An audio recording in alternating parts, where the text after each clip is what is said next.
ค่าเหมือนสงค่ะดอนตาคลิปในก็ใครมาหลัดในจื้ออันสร้างหาไล่ใน YouTube ใน TikTok ใน Facebook ค่ะเนาะทางลองนึงก็อันเป็นในนาจากก็เจ้าในค่ะเนาะ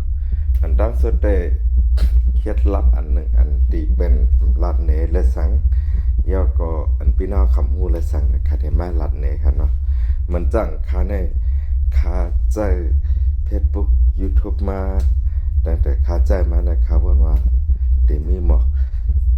13 ปีมาภายในอันคาดเลยหับเงินเลยโดย Facebook เลยสั่ง YouTube เลยสั่งนะเลยดีอันเลยกว่า5 ปีนั่นค่ะจังได้หันพรดีมันค่ะเนาะกับนั้นมันหมายปองว่าเฮาปลูกหมักมวงไว้ยกก็ลุ่มละโดนหมักมวงมันออกกิ่งออกหักมันไม้เอาหมักไม้เอาเฮา2เตะเลยกินเนี่ยมันจะว่าลงมันได้เลยกินมันได้เนาะ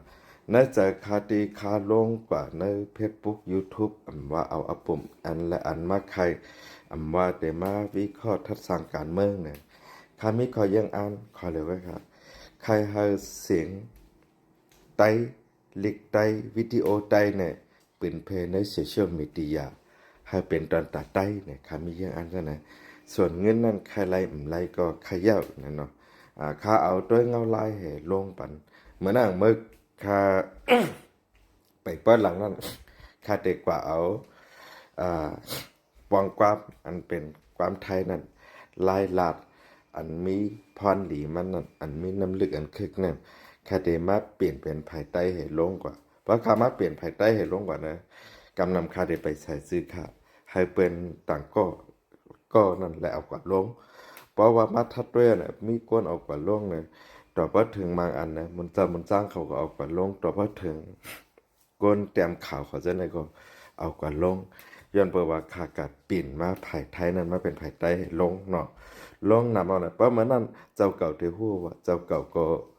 ปลายวันเจ้าเก่าก็เข้าเกออกกลางตรงวงก้นแล้วนะเมื่อนั้นจังก็ขึ้นมาใส่จื้อภาษาจื้อนะค่ะก็ได้ใส่ว่าเสือจินไลเวงเมืองมิดนั้นก็เสือจินไลนั่นเนาะเพราะนั้นมีก้นสืบเอาปืนเพลงกว่าก็เพื่อคำสั่งเอาหางลงหมางจื้อก็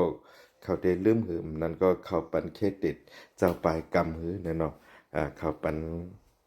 ติดตั้งเจ้าไปกำเอาลงกว่าเพราะมันนั้นมีก้นหูจักขานนำเพราะมีก้นหูจักนำเอาไงไล่เฮาเหตุการณ์สั่งในเพิ่นได้แค่หัวเพราะเมื่อนั้นมาเนี่ยการเฮาก็ได้คืบหน้ากว่าหลายเนาะก็นั้นแหละย้อนเอาวิดีโอในเสร็จแล้วลัดแหน่พี่น้องโอ้ยก็โอ้ยเสเนาะอันที่อยู่เมืองใต้ก็เฮ็ดไรอยู่ในเมืองไทยก็เฮ็ดไรเฮ็ดให้ชื่อเสียงเจ้าเก่าหลงหลังใน Facebook YouTube TikTok ย่อจ่องก้อยคึงหาไล่หาเงินเนาะเพราะหลงหลังกว่าหลายเฮ็ดได้หมอหาเงินใน Facebook YouTube เนี่ยหลังมาก็มีเราหางค่ะเนาะตอนตาพี่น้องอันอยู่ในเมืองใต้ก็ย่อค่ะเพราะว่ามีน้ำใจจ้างหนังข่าววางแผนนั่นนะอยู่ดีเมืองใต้เหคัดใจลงลิกไปกำเจ้าเก่าใน Facebook YouTube อันนั้นก็ใน TikTok ค่ะเพิ่นฮู้จักเจ้าเก่า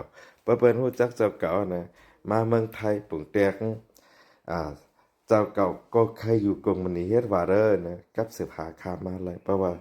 ชื่อเสียงเจ้าเก่าหลงหลังใน Facebook YouTube TikTok เนาะมานั่งคาปันมาน้องๆเขาหลายก้อนเลยค่ะนะยามเหตุการณ์จังไหนเขามังก้อนอะไรยิบเงิน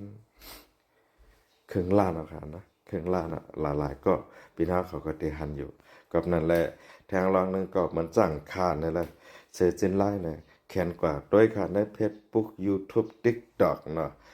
Facebook เนี่ยออกมานำเสือจินไลเนี่ยค่าแค่ว่าเมื่อเดี๋ยวนี้ออกมาเป็น